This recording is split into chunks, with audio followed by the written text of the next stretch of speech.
Feliz sábado, igreja. Feliz sábado, que bom que você está aqui nesse dia para juntos adorarmos o nome do Senhor. Que seja um dia de comunhão, um dia cheio dele, sabe? Eu quero que você se levante, eu quero orar junto com você para a gente pedir as bênçãos de Deus nessa manhã. Que Ele fale conosco através de cada palavra dita, cantada, através de cada oração, de tudo que fizermos nessa manhã. Você pode orar comigo? Senhor Jesus, nós nos entregamos inteiramente para o Senhor. Estamos na Tua casa e tudo que a gente quer é ter um encontro com o Senhor nessa manhã. Tivemos semanas diversas aqui, dificuldades no trabalho, situações a resolver, pendências, e tudo isso nos une como Teu povo aqui. Mas hoje esses problemas eles perdem o sentido, porque a Tua paz ela nos envolve. E a gente quer passar um sábado junto do Senhor. E tudo que pedimos é que o Senhor fale conosco. O Senhor é o Deus de Israel e nós entregamos nosso louvor a Ti. Em nome de Jesus pedimos que o receba, em nome de Jesus. Amém.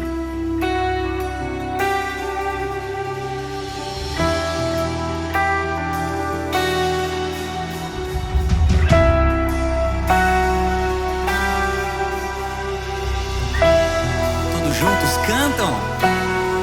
Deus de Israel, Cristo Jesus, habita em mim, Espírito luz. Mais uma vez, Deus de Israel, Cristo Jesus,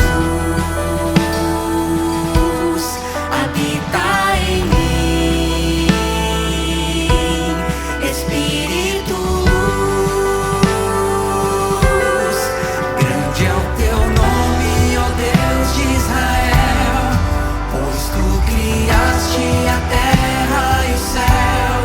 Hoje tua glória invade meu ser, aleluia,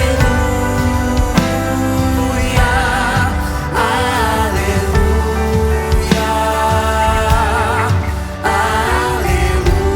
aleluia, aleluia.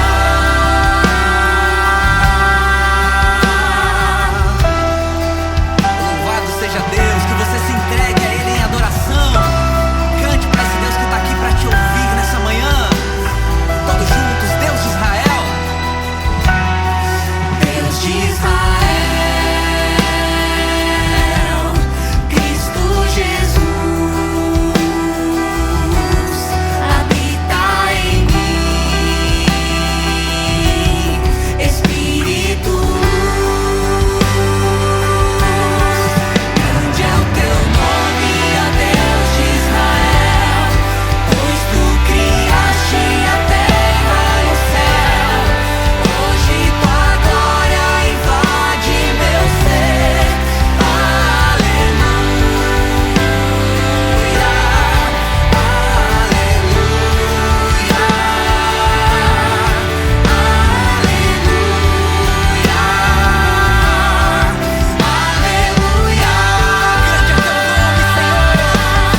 grande é o Teu nome, ó Deus de Israel, pois Tu criaste a terra e o céu. Hoje Tua glória invade meu ser, aleluia,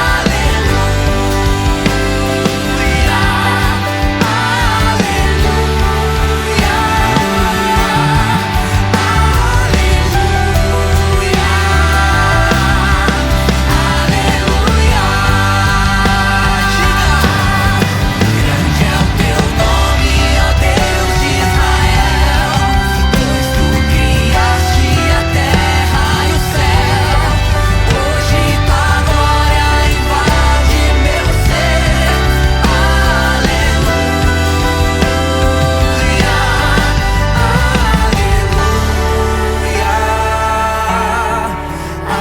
aleluia, aleluia. E só a igreja canta. Deus de Israel, Deus de Israel, Cristo Jesus, igreja. Que Ele habite em nós. Amém. Espírito luz.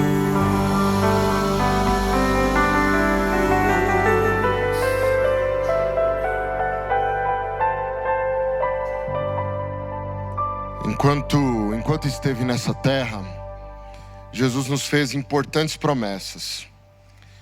Mas talvez uma das mais importantes promessas para a nossa vida, hoje, aqui e agora, foi a promessa do derramamento do Espírito Santo. Uma das preocupações dos discípulos era que eles ficassem abandonados. Eles haviam se acostumado com a presença de Jesus, e essa presença de Cristo os transformara profundamente. A vida deles não era mais a mesma. E por causa disso, eles temiam que se um dia Cristo fosse embora, eles ficariam sozinhos. Então, aqui no Evangelho de João, Jesus diz: não fiquem atemorizados. Eu vou para o meu Pai, mas eu enviarei a vocês outro Consolador. Ele vai estar com vocês o tempo todo, até a consumação dos séculos. Os discípulos de Cristo jamais ficam sozinhos. Outro membro da Trindade veio fazer presença em nosso meio.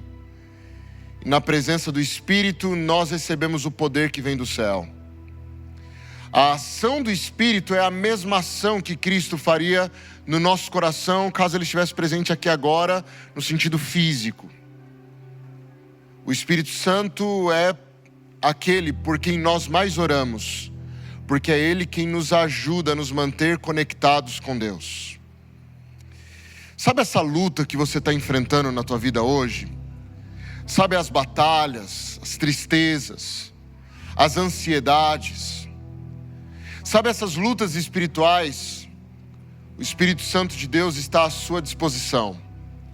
É interesse dele te ajudar e te apoiar nessa jornada. Você não está sozinho. E quando nós oramos a Deus e pedimos o Espírito dele, o Espírito se faz presente, guia a nossa vida, dá poder, dá significado, dá força, faz companhia para que a gente possa ter a certeza de que nesse mundo tão triste e solitário, nós jamais estamos sozinhos. Quero te convidar a orar comigo de joelho agora e pedir o Espírito Santo de Deus. Deus querido, Teu Santo Espírito é a Tua promessa a nós. E nós te louvamos porque o Espírito está trabalhando neste momento. De coração a coração, o Senhor fala aos nossos ouvidos, fala à nossa consciência e nos capacita a compreender a Tua vontade para nós. Nos ajuda a entendermos que nós somos amados por Ti, que nós somos queridos por Ti, que o Senhor quer nos oferecer um lar de vida no mundo por vir, mas o Senhor também quer nos oferecer uma vida feliz aqui, agora, no presente.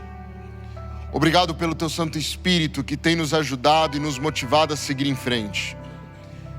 E se tiver alguém aqui, Senhor, passando por um momento muito difícil, uma luta, uma tristeza, uma insegurança, um sofrimento causado pela perda, que o Teu Santo Espírito conforte, console, e que através do consolo que vem do céu, possamos ter o poder para avançar e seguir em frente, rumo à morada celestial que o Senhor tem preparado para nós.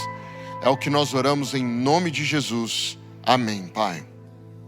Espírito, Espírito, que desce como fogo,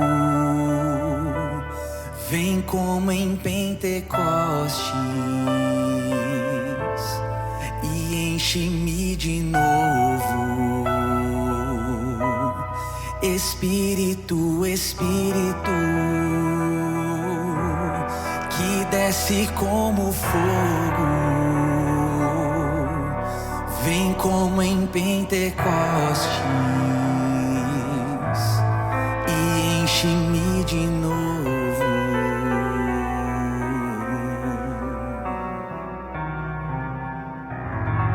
Amém. Uma das histórias da Bíblia que mais me impactam é a história de Jó. Jó era um homem temente a Deus, bem-sucedido, tinha saúde e uma grande família.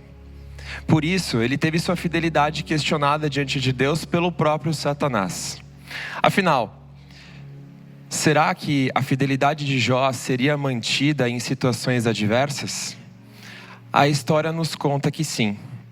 Mesmo Jó perdendo tudo de forma tão trágica, perdeu seus bens, perdeu sua família e até sua saúde.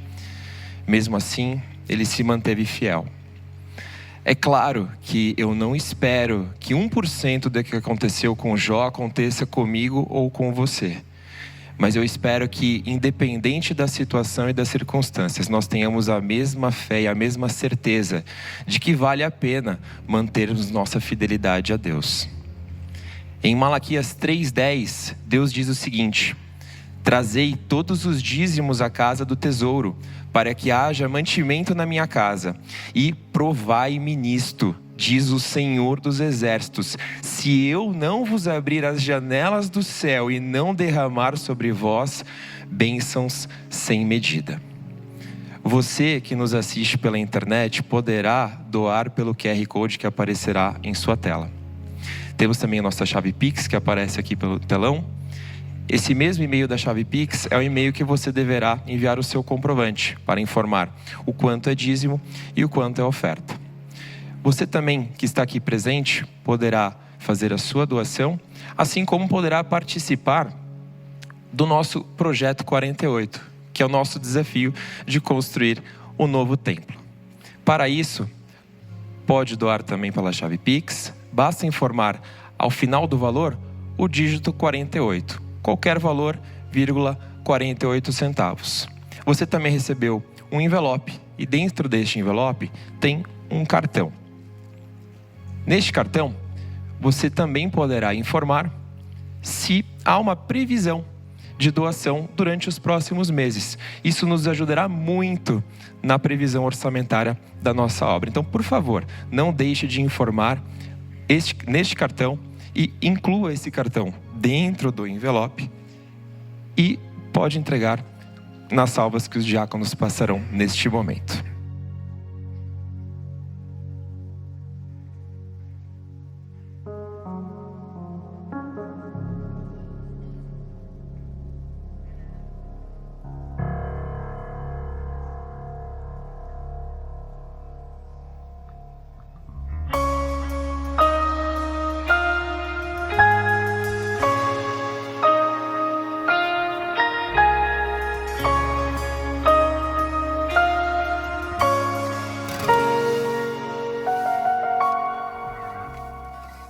Ainda me lembro quando um milagre eu pedi, com pouca fé sim eu temi, e hoje eu posso ver, foi muito além do meu pensar. São tantas bênçãos pra contar, 1, 2, 3, bênçãos que não tem fim.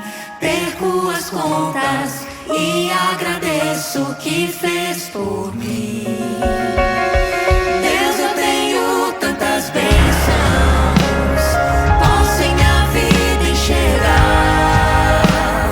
Quanto mais vejo os detalhes, sua bondade posso encontrar. Pai, enquanto eu viver, sempre irei me lembrar, ainda que sejam infinitas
planos que não têm fim.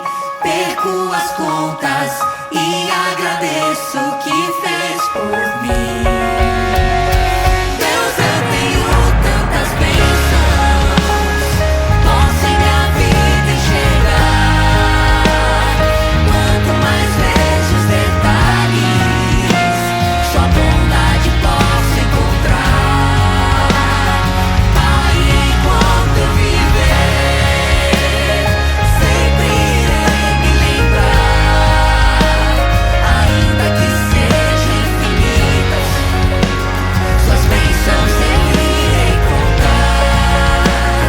Ainda que sejam infinitas, suas bênçãos eu irei contar.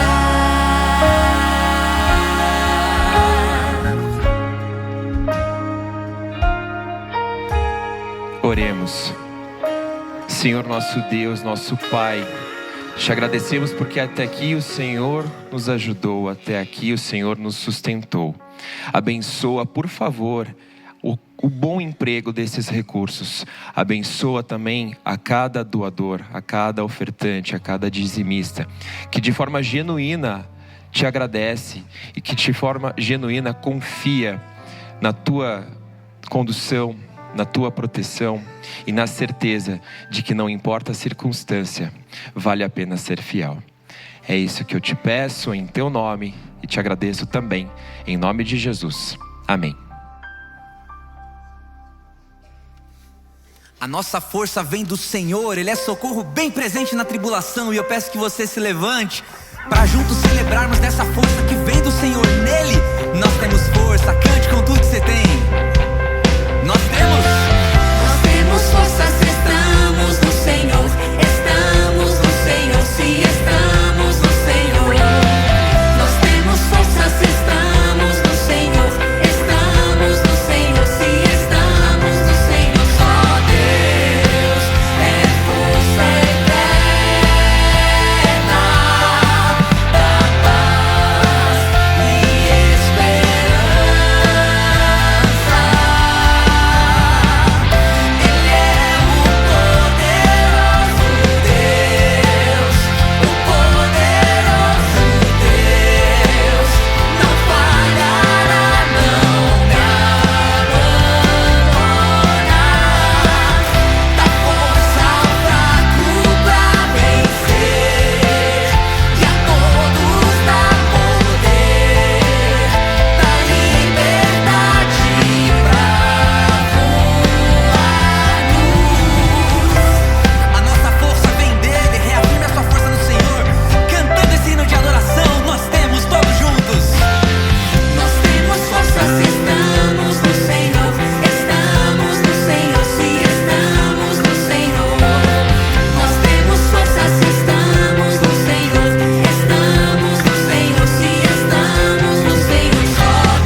seja Deus. A gente viu aqui no momento da fidelidade falando de Jó, né? E a gente pensa em tantos grandes homens da Bíblia por quem Deus realizou grandes feitos. E esses grandes homens, assim como nós, passaram por situações difíceis aqui também. Jó, por exemplo, assim como Jeremias, amaldiçoou o dia em que nasceu. Quando você pensa em Elias, ele pede para que Deus tire a sua vida. Homens por quem Deus realizou grandes coisas, né? E isso nos une enquanto seres humanos aqui nessa terra, porque a gente passa por situações difíceis aqui também. Nessa manhã talvez tenha alguém que amaldiçoou o dia em que nasceu, porque não aguenta mais sofrer aqui nessa terra. Talvez tenha alguém com o coração apertado, triste, angustiado, e essa vida nos impõe essas sensações em razão do pecado. E isso nos une, e isso faz nós sermos quem nós somos. Em nome de Deus eu te digo que assim como Deus realizou grandes coisas através desses homens na Bíblia, Ele vai realizar através de você também. Se você se entregar para o Senhor, entregue seus anseios para o Senhor, suas angústias, suas dificuldades. Deus manda te dizer que essas coisas difíceis vão acontecer, mas Ele também manda te falar que tudo vai passar, tudo passa aqui nessa terra. Então que as situações difíceis sejam para que a gente se fortaleça no Senhor. Se for preciso que a gente passe situações complicadas aqui, mas para que a gente tenha redenção nele e para que a gente viva uma eternidade com Ele, que assim seja. A gente tem que se entregar para essa vontade do Pai. E eu quero que você se entregue, que essa canção te abrace. É um abraço de Jesus pra gente nessa manhã, dele dizendo assim: olha, não chora, eu cuido de você e eu não durmo nunca. Descansa, tem uma comunidade inteira que te ama. Deus manda te dizer que essas coisas vão acontecer, mas Ele também manda te falar que tudo vai passar. Tudo passa em nome de Jesus. Cante pra Ele.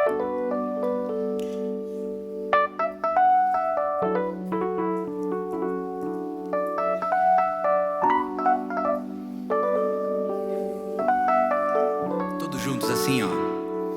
Tá chorando porque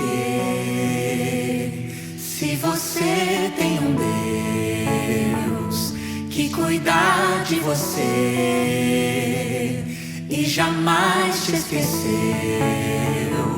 Ele sabe de tudo que você está passando. Deus mandou te dizer que Ele está cuidando. Lembra de onde você veio e aonde que você chegou. Lembra de todos os livramentos que você já passou.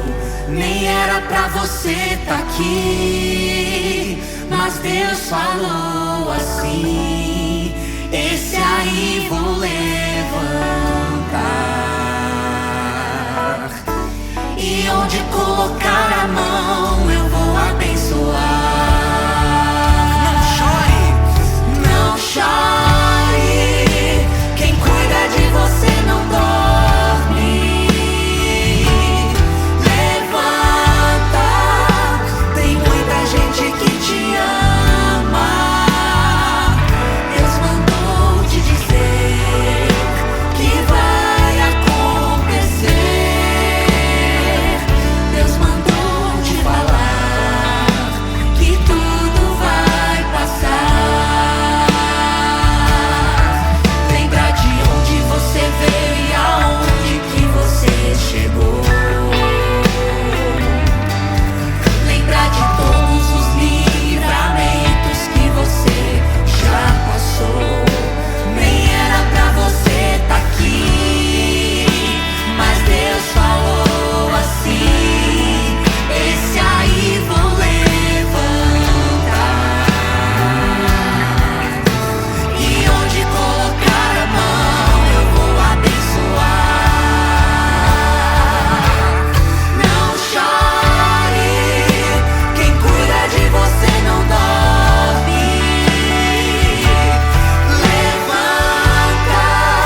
assim, igreja. Tudo vai passar.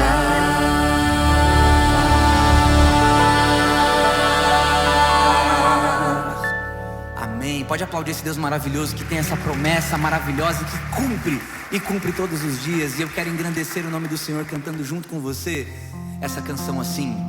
Queremos o teu nome engrandecer e agradecer-te por tua obra em nossa vida. Confiamos em teu infinito amor. Se entregue em adoração, pois só tu és o Deus eterno sobre toda a terra e céu.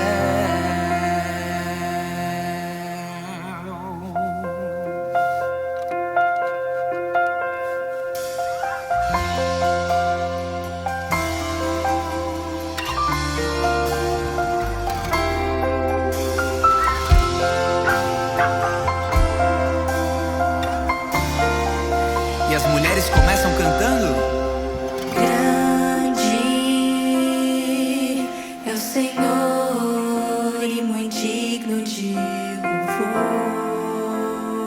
louvor. Na cidade do nosso Deus, seu santo monte.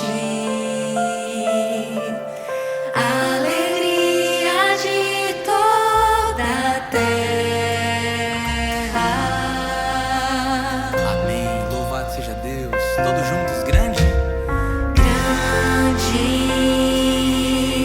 é o Senhor em quem nós temos a vitória, que nos ajuda contra o inimigo. Por isso diante dele nos prostramos.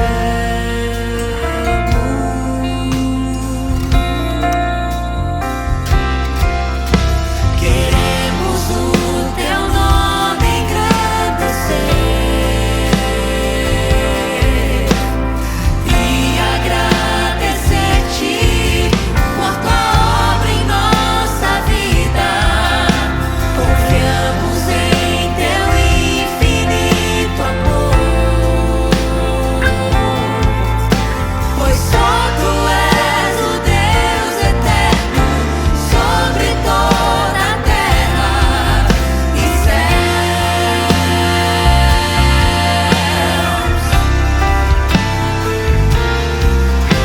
Queremos o teu nome engrandecer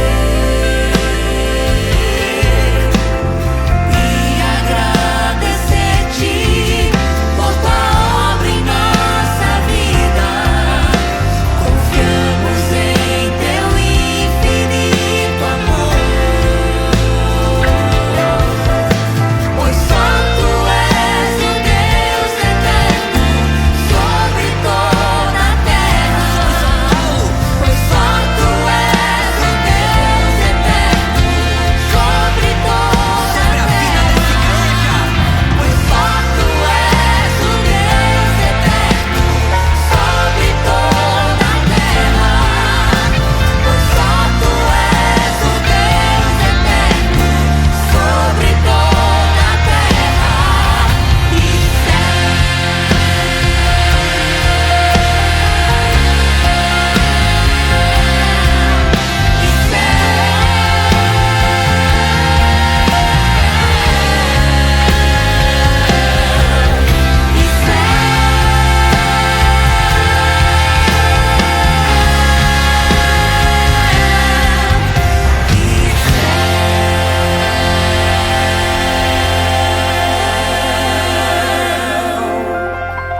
Queremos o teu nome engrandecer.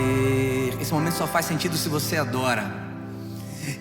E agradecer-te por tua obra em nossa vida. Confiando? Amém. Só Ele é o Deus eterno. pois só tu és o Deus eterno.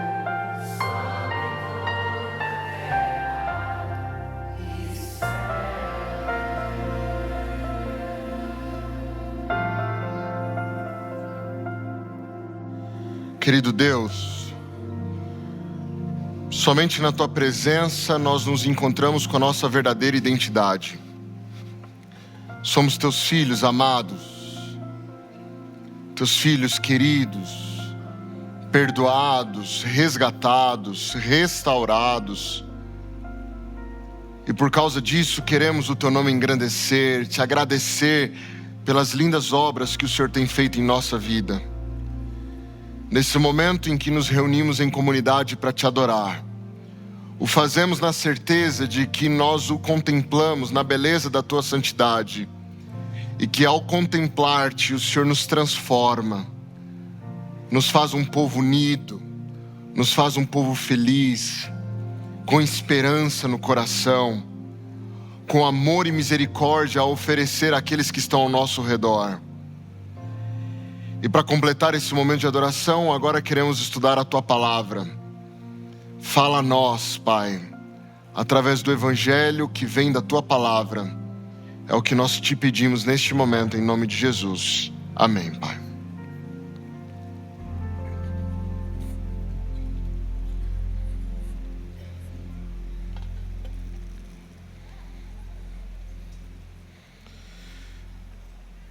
Tudo bem com vocês? Bom dia, que prazer receber a cada um de vocês na nossa amada comunidade. Esta é uma comunidade adventista do sétimo dia e nós vivemos com o propósito de termos uma experiência real e transformadora com Deus. É muito bom poder contar com a sua presença. Eu sei que uma boa parte daqueles que estão conosco hoje estão de férias e passando aqui pela Nova Semente. Espero que você se sinta em casa e tão amado quanto nós nos sentimos aqui.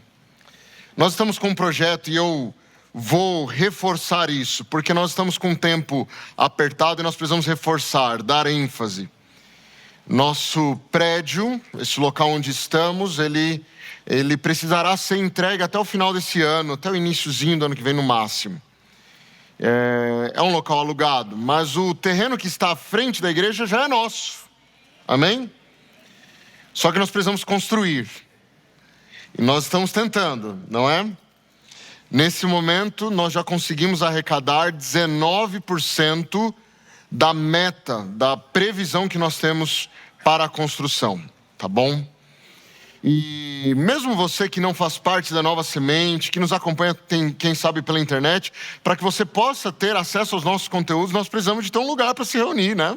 Um local. Então, que Deus toque o seu coração na medida do que for possível, que você possa participar. Lembre-se que você pode mandar um Pix, só colocando 48 centavos. Mas hoje, aí no banco de vocês, estava esse envelope que é muito importante para nós.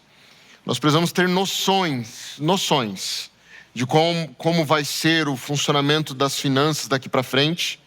Então, se você preencher esse cartão dizendo, olha, eu planejo isso, aquilo, eu sei que as salvas já passaram, mas você pode deixar ainda com algum diácono à porta. Se você precisar de mais informações sobre a obra, você pode procurar a nossa equipe. Já tem muita coisa sendo feita, já estão tirando terra, já estão colocando alguns concretos, algumas bases, já tem um planejamento certinho da construção.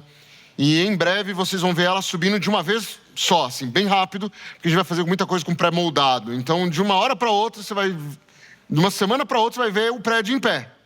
Amém, né? Mas está acontecendo, tá bom? Espero que Deus abençoe a todos e abençoe a nossa comunidade para que nós tenhamos condições de conquistar esse sonho que é tão importante para todos nós. Amém? Vamos conversar um pouquinho sobre a palavra de Deus? Neste mês de julho, nós vamos começar uma nova série. E ela é uma série que tem um propósito muito definido. Nós vamos conversar um pouquinho sobre a origem do mal, sobre a guerra cósmica, o grande conflito.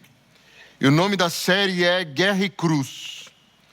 Porque no meio dessa guerra entre o bem e o mal, a cruz de Jesus se torna a resposta de Deus ao grande conflito.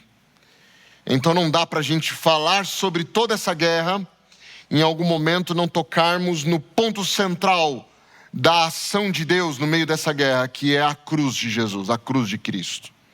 Então, durante esse mês de julho, nós vamos conversar sobre essa guerra que começou no céu, mas que tem impacto profundo no meu e no seu coração. E hoje eu dei o título para a nossa reflexão hoje de A Síndrome de Lúcifer. A Síndrome de Lúcifer. Para a gente poder fazer essa reflexão, eu preciso ler com vocês 2 textos da Bíblia. E eu gostaria que você me acompanhasse na leitura, por gentileza, destes 2 textos que são importantes para nós. São os 2 textos do Antigo Testamento que descrevem como foi a queda do anjo perfeito, como foi esse momento de rebelião no céu, como começou o grande conflito e como o mal se tornou um intruso na realidade do nosso universo. Se você está com a sua Bíblia, abra por gentileza no livro do profeta Ezequiel, no capítulo 28, a partir do verso 12. Livro do profeta Ezequiel, capítulo 28, a partir do verso 12. E aqui nós temos o seguinte: o próprio Deus diz a Ezequiel: Ezequiel, filho do homem, entoe esse cântico fúnebre para o rei de Tiro. Transmita-lhe a seguinte mensagem do Senhor soberano: você era o modelo da perfeição, cheio de sabedoria e beleza. Estava no Éden, o jardim de Deus. Suas roupas eram enfeitadas com todas as pedras preciosas: o rubi, o topázio, a esmeralda, o crisólito, o ônix e jaspe, safira, berilo, turquesa, todas trabalhadas com cuidado para que você, sobre o ouro mais puro, as tivesse. Foram-lhes entregues no dia em que você foi criado. E eu o escolhi e o ungi como querubim guardião. Você tinha acesso ao Monte Santo de Deus e andava entre as pedras cintilantes. Era irrepreensível em tudo o que fazia desde o dia em que foi criado, até que se achou maldade em você. Seu rico comércio levou à violência e você pecou. Por isso o bani em desonra do monte de Deus. Eu o expulsei, ó querubim guardião, do seu lugar entre as pedras cintilantes. Seu coração se encheu de orgulho por causa da sua beleza, e a sua sabedoria se corrompeu por causa do seu esplendor. Por isso o atirei à terra e o expus ao olhar de reis. Este é o nosso primeiro texto no Antigo Testamento que fala sobre a origem do mal. Nós temos um segundo, que está no livro do profeta Isaías, também um dos profetas maiores, está bem pertinho de Ezequiel.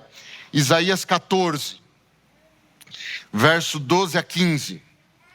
E aqui no livro do profeta Isaías, o Senhor diz o seguinte: como você caiu dos céus, ó estrela brilhante, filho da alvorada. Foi lançado à terra você que destruía as nações, pois dizia consigo: subirei aos céus e colocarei meu trono acima das estrelas de Deus. Dominarei no monte dos deuses, nos lugares distantes do norte.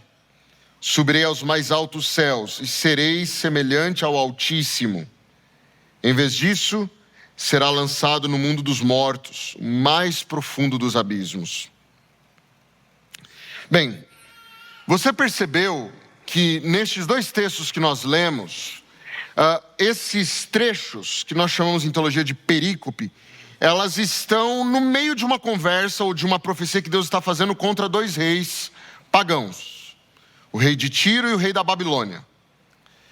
Nesses 2 textos isso acontece. E por qual razão nós dizemos que esses textos se referem a Lúcifer ou ao anjo mau? É porque é bastante comum no Antigo Testamento que a Bíblia trate os reis de Israel como sendo representantes diretos do próprio Deus. Porque, na verdade, Israel não tinha rei humano. O rei humano era vassalo do verdadeiro rei, que era Deus. É por essa razão que quando o rei se desviava, Deus tirava o trono dele e colocava a posse de outra pessoa. Porque quem era o verdadeiro rei de Israel era o próprio Deus. Era essa a proposta. Então, por vezes, as profecias que são feitas destinadas a reis de Israel são profecias que falam do próprio Deus. E a mesma coisa acontece com os reis pagãos, que por vezes eram reis que estavam debaixo da tutela de Satanás. E por essa razão, às vezes acontece de uma profecia extrapolar o âmbito terreno e ir para um âmbito mais cósmico. Bem, mas o ponto é que isso é muito objetivo. Se nós lermos várias profecias e salmos do Antigo Testamento que falam sobre o rei da linhagem de Davi, o rei davídico, por vezes a profecia vai tendo uma relação intercambiável entre falar sobre o rei humano que viria da linhagem de Davi e falar sobre o Messias divino que viria da linhagem de Davi. Primeira vez que Deus faz uma aliança clara com Davi, inclusive no livro do 2 Samuel 7, ele está lá falando assim, olha, virá um herdeiro depois de você e ele vai reinar em seu lugar. E aí Deus está falando sobre Salomão e do nada ele fala, o reino dele vai ser eterno, jamais acabará. Peraí, mas aí então não está mais falando de Salomão. Ele deu um salto para falar do Messias. Então isso é comum acontecer em Salmos, isso é comum acontecer em vários momentos. Inclusive o apóstolo Pedro, em Atos capítulo 2, chega a citar um salmo que era destinado a Davi. Mas ele fala que na verdade esse salmo era falando sobre Jesus. Então esse é um uso muito comum do Antigo Testamento, fazer essa extrapolação teológica. Bem, a mesma coisa acontece nesses dois textos, e é uma tradição da igreja há muitos anos, da igreja cristã, entender que esses dois textos se referem para algo a mais do que o rei de Tiro e o rei da Babilônia. Principalmente por conta das nuances que são dadas. Os reis não eram querubins da guarda, não andavam no Monte Santo de Deus, eles não tinham toda essa perfeição, eles não tinham condições de terem todas essas características. Então Deus não deve estar falando só desse rei, está falando daquele que está reinando por trás desse rei. E nesse caso é o diabo. Bem, nós temos um nome que nós damos a esse primeiro anjo, não temos? Qual que é o nome? Lúcifer. Você já ouviu esse nome por aí? Acontece que o nome Lúcifer é uma corruptela. Ocorreu uma corrupção na hora da tradução. Não é a tradução correta. Me permita explicar. Ali em Isaías 14:12, usa-se o termo estrela da manhã, como caíste do céu, ó estrela da manhã. Essa expressão estrela da manhã em hebraico significa brilhante, apenas isso. E é uma palavra que aparece só aqui na Bíblia, a palavra Helel. E é uma referência àquela última estrela que ainda brilha no sol depois que o dia amanheceu. Vênus, normalmente, porque é uma estrela que tem uma luz muito forte, ou resplandece. O planeta resplandece a luz do sol muito forte, mas antigamente é óbvio que eles não sabiam a diferença entre uma estrela e um planeta, ok? Então ela continua brilhando. O ponto é que, alguns anos depois do texto ter existido, por volta do 3º século antes de Cristo, aconteceu uma tradução muito importante do Antigo Testamento, que nós chamamos de Septuaginta, uma tradução feita por 70 rabinos, e ela traduziu do hebraico para o grego a Bíblia do Antigo Testamento, e é uma tradução importantíssima, importantíssima. Por quê? Nós temos rabinos que viviam próximo da língua original, da cultura original do Antigo Testamento, e eles estão traduzindo para uma língua que tem uma abrangência, uma universal muito mais ampla. O grego era, no mundo antigo, o que o inglês é para nós hoje. Então, no processo de fazer essas traduções, nós ganhamos mais material para poder trabalhar a tradução do Antigo Testamento. Isso é uma bênção para nós. O ponto é que, ao traduzir essa expressão estrela da manhã, eles usam a palavra grega Helsphoros, que significa aquele que traz a manhã, ou aquela estrela que traz a manhã, que brilha, trazendo a manhã. O ponto é que a nossa tradução não foi influenciada por nenhuma dessas duas Bíblias, nem a hebraica, nem a Septuaginta grega. A nossa tradução, o nome que nós damos a Lúcifer, foi influenciado por Jerônimo, já na Idade Média.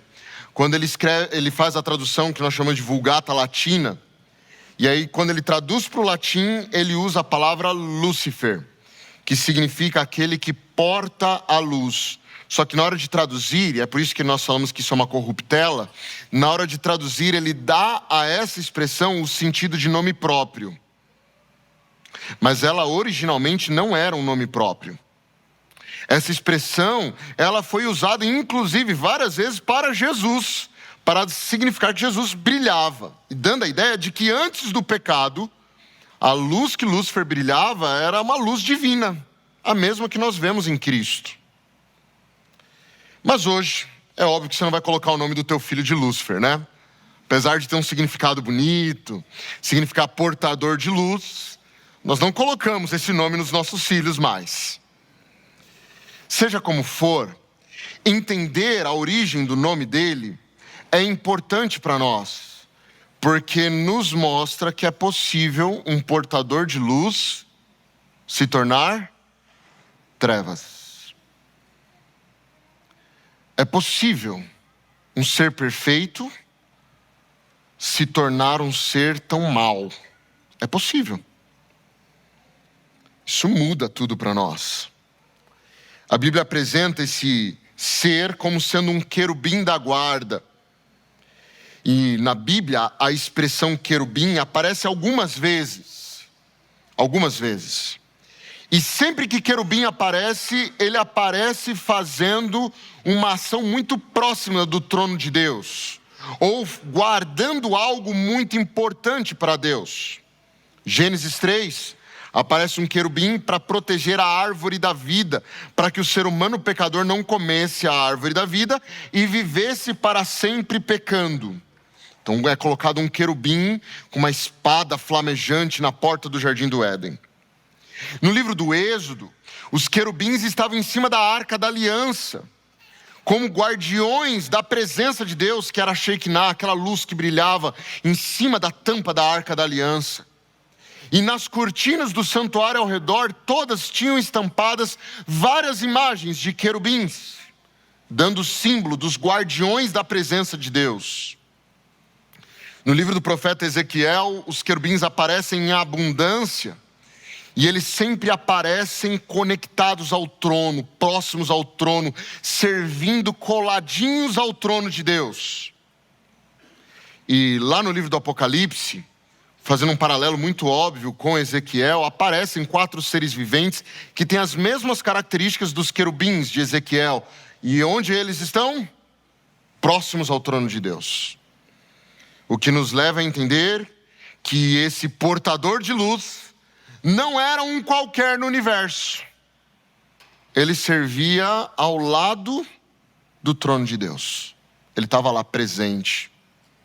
Todas as ações de Deus, todas as ações criadoras de Deus, todas as ações bondosas de Deus, todas as ações misericordiosas de Deus eram vistas por ele. Ele acompanhava tudo. Ele, mais do que ninguém, sabia como Deus era bondoso. Mais do que ninguém no universo, ele entendia como Deus era paciente, ele era acolhedor, como ele era um bom pai, como ele era um bom criador. Ele mais do que ninguém, porque ele acompanhou tudo de perto, bem pertinho do trono. E a Bíblia deixa claro que ele, no meio da criação de Deus, representava a perfeição. De acordo com o texto, perfeito ele era em todos os seus caminhos. Era o modelo da perfeição, cheio de sabedoria e beleza. As roupas dele eram roupas sacerdotais, porque as pedras que aparecem aqui, descrevendo, né, as pedras que estavam coladas na roupa dele, eram as mesmas pedras que estavam na roupa do sacerdote, dando a ideia de que ele tinha um ofício sacerdotal. E é bem interessante porque no verso 13, tem algumas dificuldades para traduzir isso, mas uma das palavras ela é importante, a palavra tof no hebraico, que significa um pequeno tambor, um pequeno pandeiro. associada a outra palavra que pode significar um pífaro, uma flauta, um instrumento que seja parecido com um cone, dando a ideia de que ele era responsável por música. Ele tinha música. Ele tinha o seu pandeiro e o seu pífaro. Era o ministro de música no céu, quem sabe. Um sacerdote que toca no Antigo Testamento é uma referência aos ministros de música. E olha só, qual é o instrumento que ele usava para ministrar música no céu? Um instrumento de percussão. Lá está o anjo perfeito, escolhido, ungido, querubim guardião, irrepreensível em tudo, cheio de beleza. Mas tinha uma característica que era fundamental: livre. Porque Deus criou os seres livres. E na hora que a gente começa a ter dúvidas sobre a origem do mal, uma das coisas que você tem que pensar é: você vai levar a sério o fato de que Deus criou seres livres ou não? Porque se Deus criou seres livres, a potencialidade de pecado, ela é real. Ele pode ser perfeito. Pastor, como pode um ser perfeito pecar? Ele pode ser perfeito, mas ele também era livre. E para ser livre você tem que ter opções. E para ser opções precisa ter pelo menos duas, não é? E uma das opções era amar a Deus eternamente. E a outra opção? Rejeitá-lo. Então, a lógica existe. A gente não tem todas as explicações, mas a lógica existe. O fato é que Deus é o criador da vida. E aqui tem uma coisa que a gente não pode fugir. A nossa liberdade, ela tem que girar em torno dessas duas questões. Deus é o criador de toda a vida. E Ele é a fonte de vida. Não há vida fora dele. Então nós temos apenas duas alternativas: uma existência eterna com Deus, ou uma inexistência sem Ele. Se Ele é a fonte da vida e eu escolher não tê-lo comigo, eu não tenho mais fonte. O pastor Igor usa uma metáfora que eu gosto muito, que é a ideia do celular, né?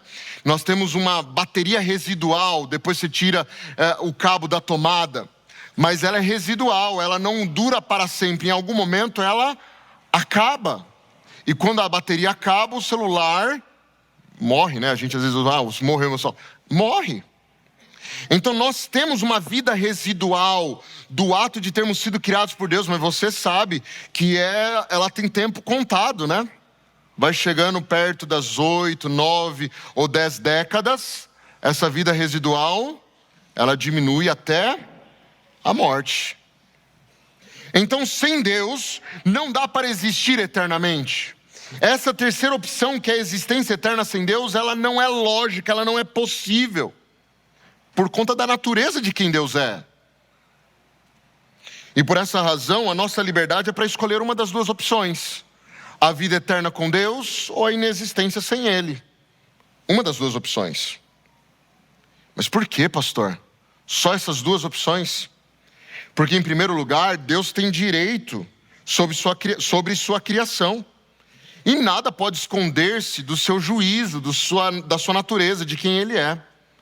E em segundo lugar, como mantenedor da vida, caso Ele retire sua presença, não tem mais força vital. Então, esse é o caminho da liberdade humana: existência eterna com Deus e inexistência sem Ele. Eu gosto muito de uma vez que estava dando um estudo bíblico para um indivíduo, e ele me questionava, e ele dizia assim: para mim isso é um absurdo. Quer dizer que se eu sigo a Deus eu tenho vida, se eu não sigo Ele me mata, é isso? Se eu rejeito Ele me mata? E aí a resposta foi bem simples: amigo, na verdade não. A gente já está se matando de qualquer jeito. O barco já está afundando. Se Deus não fizer nada, nós nos matamos, nós destruímos esse planeta e uns aos outros. Se você tiver dúvida, é só ligar o jornal. Assiste lá. Se Deus não fizer nada nesse mundo, a destruição será certa. Morte eterna para todos nós. Mas por conta da graça dele, Ele resolve intervir na nossa realidade. E por causa da sua intervenção, nós temos esperança de vida eterna. Eu sei que ainda existem muitas outras dúvidas a respeito dessa história da origem do mal. Mas eu vou deixar algumas dessas dúvidas para o pastor Igor responder na semana que vem. Então você tem que assistir o sermão da semana que vem também, tá? Mas nós temos um problema que afeta a gente. A corrupção luciferiana não está distante de cada um de nós. A Bíblia diz que ele era irrepreensível em tudo que fazia, desde que ele foi criado, até que se achou maldade nele. Maldade, injustiça.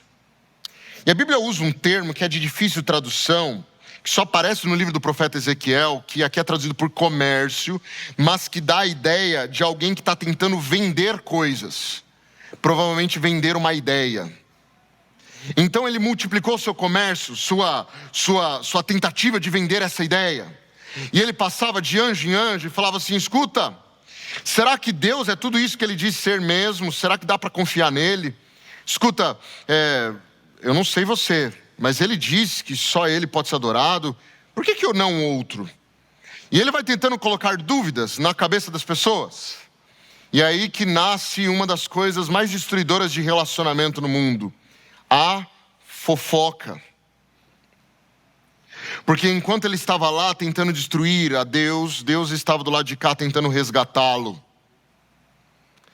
E no meio dessa fofoca toda, a Bíblia diz que o coração dele se encheu de violência, porque esse é o resultado óbvio quando você resolve começar a falar mal do outro pelas costas. Você começa a ter raiva do outro.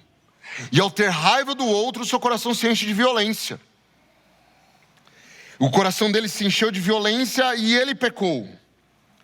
Ele tinha orgulho pela sua beleza. Beleza que nem era dele. E se você é uma pessoa muito bonita, deixa eu te dar um recado importante. Se você é bonito como eu, assim, você não tem mérito nenhum nisso. Beleza não é mérito. É muito bom, mas não é mérito. Beleza é algo que você recebeu. Apenas isso. E mais do que isso. Beleza está muito nos olhos de quem vê. Porque existem padrões e padrões de beleza. Mas eu não preciso que todas as pessoas dessa comunidade me achem bonito. Minha esposa já acha. É suficiente. Então, orgulhar-se pela beleza é uma dos sintomas da síndrome luciferiana. Se sentir orgulhoso por ser belo demais. O que ele queria? Ele queria ter o seu trono acima do trono de Deus. Criatura querendo ser Deus. Ser semelhante ao Altíssimo. Como se isso fosse possível. E aí quando nós vamos ao Novo Testamento, no Evangelho de João, capítulo 8, verso 44, Jesus vai descrevendo algumas características desse inimigo. E ele diz assim: vós sois do diabo, que é o vosso pai, e quereis satisfazer-lhes os desejos. E ele está falando isso aqui para os fariseus, tá? Para os fariseus. E ele continua: ele, o diabo, foi homicida desde o princípio e jamais se firmou na verdade, porque nele não há verdade. Quando ele fala mentiras, fala do que lhe é próprio, porque é mentiroso e pai da mentira. Então nós temos mais duas características: o indivíduo homicida desde o princípio e o indivíduo mentiroso. Tudo que eu descrevi aqui para vocês compõe o que nós chamamos de síndrome de Lúcifer. Qual foi o resultado final disso tudo juntos? Apocalipse 12:10. O acusador dos nossos irmãos. E a palavra Satanás significa acusador, aquele que acusa. Então o indivíduo que se permite ser contaminado por essa síndrome, começa a alimentar maldade no coração, começa a fofocar e falar mal uns dos outros, vai enchendo o coração de violência, de desgosto por outros seres humanos, vai enchendo o coração de orgulho por conta da sua beleza, porque ele é muito bom no que faz, vai desejando ter domínio sobre o outro, possuir o outro. Mas na Bíblia ninguém possui ninguém, todos nós somos criaturas de Deus. Ninguém te possui, ninguém te possui. Esse desejo vai fazendo com que nós tentemos ser semelhantes ao Altíssimo. Isso é um absurdo. Mas lá estão aqueles que tentam ser iguais a Deus. Se sente um Deus aqui nessa terra, por que não? Usam da mentira, nutrem no coração o ódio, que de acordo com Jesus é a base do homicídio, e estão completamente tomados pela síndrome de Lúcifer. E esse aqui é aquele momento que a gente faz assim, deixa eu ver aqui, quem que deveria estar ouvindo isso aqui agora? Deixa eu ver se está aqui a pessoa, né? Ah não, essa aqui é uma mensagem muito boa para o meu marido, para minha esposa, meu irmão. Mas esse é aquele momento que a gente tem que dar aquele, peraí, volta. Esse aqui é o perigo para mim. Esse aqui é o perigo para a minha vida. Porque de acordo com a Escritura, a base do pecado é o orgulho. E não é difícil do orgulho florescer no nosso coração pecador. Não é difícil a soberba tomar conta da nossa mente. Não é difícil nós começarmos a nos achar muito melhores do que os outros, porque afinal de contas eu sou mais bonito, eu sou mais inteligente, eu tenho mais recursos financeiros, eu tenho posições de poder mais elevadas. Não é difícil isso acontecer com o ser humano. Por isso, esse sermão é para mim, é para você, é para fazer aquela reflexão: como está o meu coração? Será que a síndrome de Lúcifer já tomou conta de mim? Porque se todo mundo que está ao teu redor é insuportável de conviver, provavelmente o insuportável é você. Provavelmente quem tem síndrome de Lúcifer é você. Porque o Lúcifer era quem se incomodava com todo mundo. No ambiente de perfeição absoluta, que era o céu, ele conseguiu levantar discórdia, intriga, que gerou na pior guerra que já houve nesse universo. Todas as vezes que nós, como seres humanos, damos espaço ao inimigo de Deus e a esse pecado que há dentro do nosso coração, nós também destruímos tudo que está ao nosso redor. Eu me lembro de quando a Bíblia diz que nossa luta não é contra o sangue ou contra a carne, não é contra outros seres humanos. Nosso problema não é com o outro. Nosso problema é espiritual.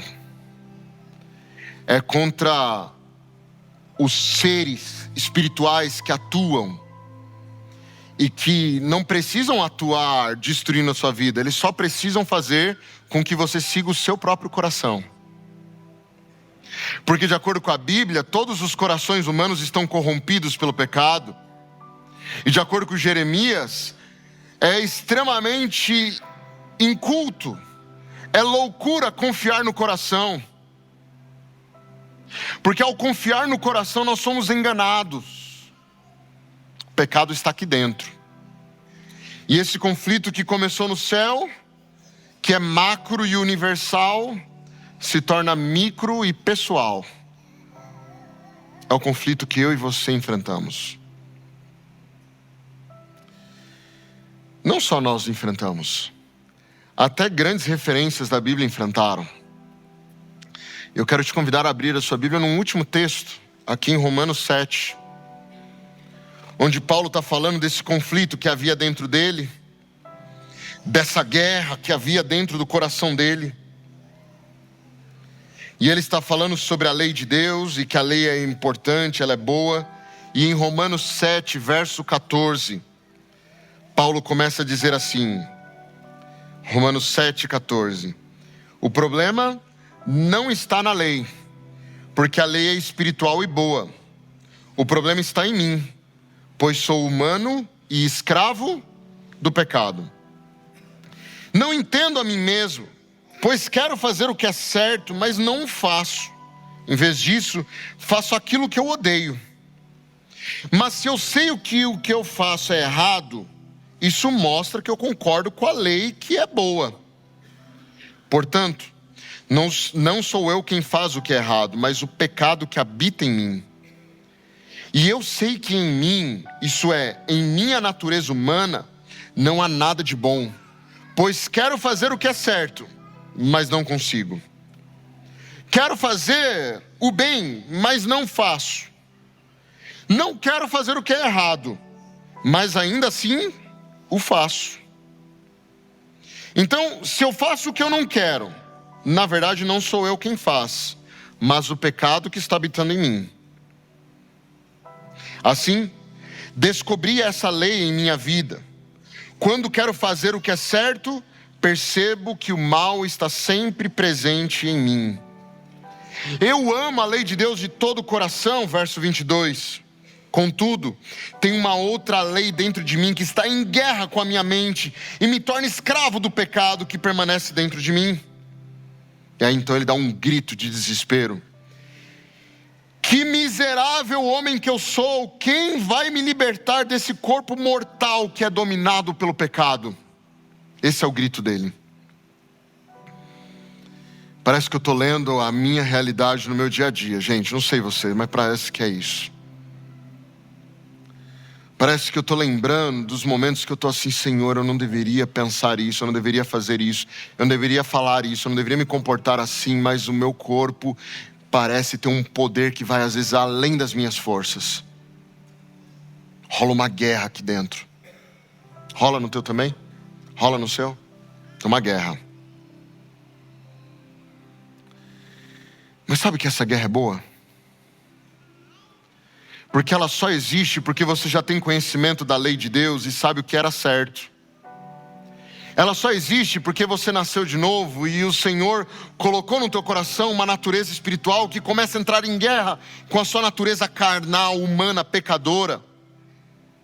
E nesse conflito, nessa guerra entre o bem e o mal, que é cósmica, mas que também está aqui no meu e no seu coração, nós somos chamados a nos perguntar: miserável homem que sou, quem me livrará deste corpo de morte, dominado pelo pecado?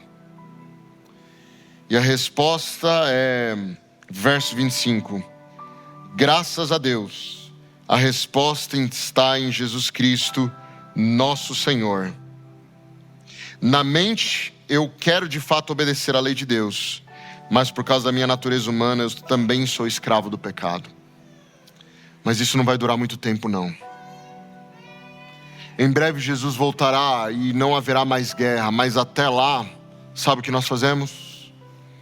Olhamos para o alto absolutamente todos os dias da nossa vida e dizemos assim: Senhor, derrama teu Espírito sobre mim e transforma a minha natureza.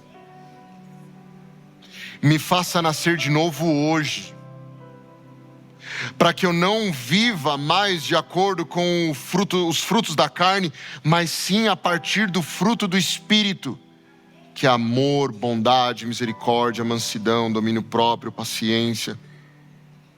É isso que eu quero, Senhor. Eu não consigo por mim, mas eu quero viver uma coisa nova agora. Eu não quero mais a minha natureza, ela já é vencida em nome de Jesus. Então me dê força, me dê poder para ser uma nova pessoa em Cristo Jesus. Não é mérito nosso, não. É mérito do Espírito Santo de Deus, que quando vem à nossa vida, causa uma transformação profunda. Como nós veremos nos próximos temas, o fim do diabo não foi e não será bom. Por uma simples razão. Ele não fez o que você está fazendo nesse momento. Se arrependeu. Ele não voltou atrás. Ele não investigou o próprio coração e disse: Senhor, errei, me perdoa. Me dá uma nova chance, restaura em mim tua natureza. Porque se ele o fizesse, o Deus da Bíblia com certeza daria uma nova chance. Mas ele não fez. Esse não precisa ser o nosso destino. O nosso destino não é determinado pelos nossos pecados. O nosso destino é determinado pelo nosso arrependimento e conversão. É determinado pelo contato que nós temos tido com Jesus e pela forma como nós permitimos que o Espírito Santo nos transforme. É isso que determina o nosso destino. E agora nós vamos cantar, e ao cantar nós temos que refletir profundamente sobre esse desejo de vivermos algo novo, algo diferente, algo transformador, de vivermos movidos pelo poder do Espírito, de vivermos convictos de que o Espírito Santo está atuando ao nosso favor. Então, se o teu desejo é viver essa realidade de uma nova vida, ao cantarmos você pode se colocar de pé e dizer para Deus: Senhor, eu quero viver algo novo. Que Deus te abençoe.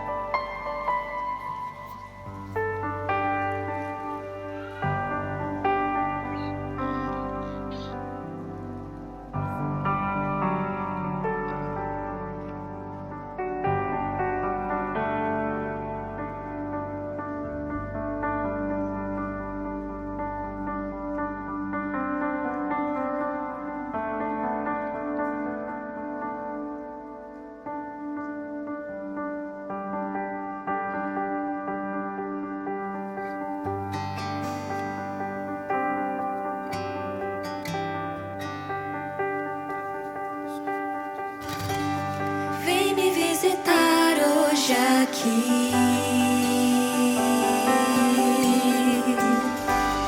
Quero conhecer mais de ti.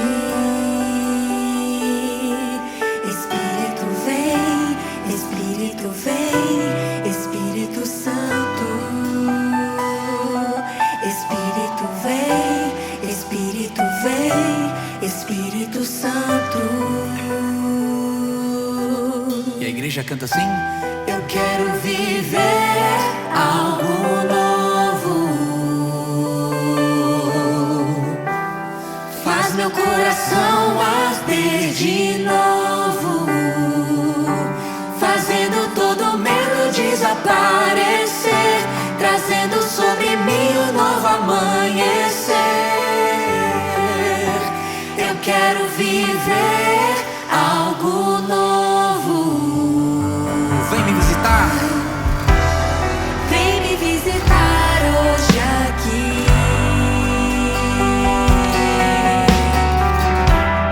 Quero conhecer mais de ti. Espírito vem, Espírito vem, Espírito Santo. Espírito vem, Espírito vem.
faz meu coração.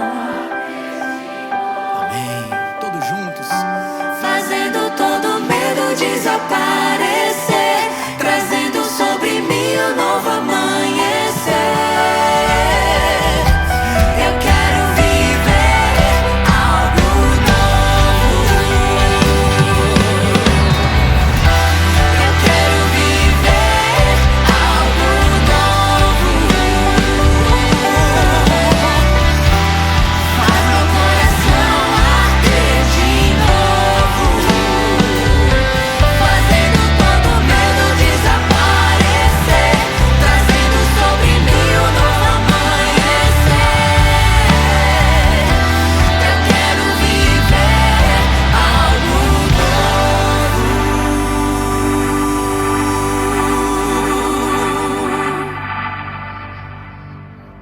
Deus querido, nossas vidas estão em Tuas mãos, Pai. Nos dê essa novidade todos os dias, Senhor. Que o pecado que tanto tenta destruir a nossa vida e a vida daqueles que estão ao nosso redor não tenha espaço. Que a Tua natureza de amor e de graça seja controladora em nossa vida, para nos fazer sermos pessoas que amam, que abençoam, pessoas que perdoam, pessoas que são justas. Que vivamos o Teu amor e a Tua graça em plenitude em nossa vida. E que tudo isso seja pela ação do Teu Santo Espírito. É por isso que nós pedimos o Espírito em nossa vida hoje, em nome de Jesus. Amém, Pai. Esta é a Nova Semente, uma experiência real e transformadora com Deus.